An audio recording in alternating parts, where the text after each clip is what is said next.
দেখো বন্ধুরা, আমি আজকে কুমড়োর ডাগার তরকারি করছি, কুমড়োর ডাঁটির তরকারি। এই যে কুমড়োর ডাঁটিগুলো ভাপিয়ে রেখেছি, ডাল বাটাটা লবণ হলুদ একটু সামান্য চিনি দিয়ে মাখিয়ে রেখেছি। যে সবজি আলু পটল দিয়ে এখন ডাল বাটাগুলো চাপি চাপি করে দিলাম। কেউ বড়া করে দিলেও দিতে পারো, আমি চাপি চাপি করে দিচ্ছি। এইভাবে চাপি চাপি করে দিচ্ছি। দেখো এইভাবে ভেজে তুলে নিলাম, তুলে নিচ্ছি। আবার একটু তেল দিলাম, দিয়ে রসুনগুলো দিয়ে দেবো। যে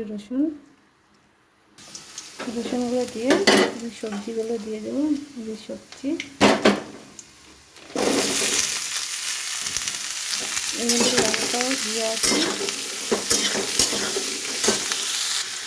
তেমন পরিমাণে হলুদ,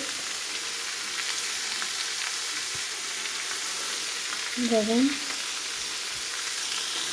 দিয়ে নাড়াচাড়া করলাম।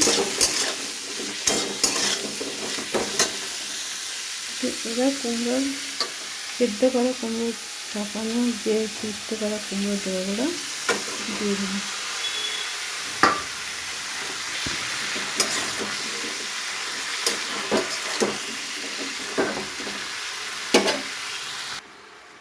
সামান্য মিষ্টি হাত দিলাম। এবার মিষ্টি যে যেরকম খাবেন, কেউ বেশি করে কম করে কম। সামান্য আদা দিলাম। এখানে নাড়াচাড়া করে একটু জল ঢেলে দিলাম।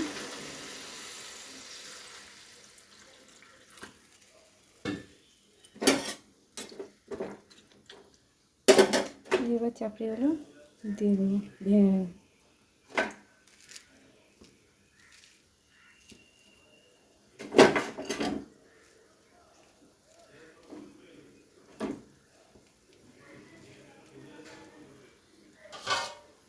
দিয়ে ঢাকা দিয়ে এইরকম বন্ধুরা, এটা হয়ে গেছে। তোমাদের যদি কারো ভালো লাগে তাহলে লাইক কমেন্ট করে দিও।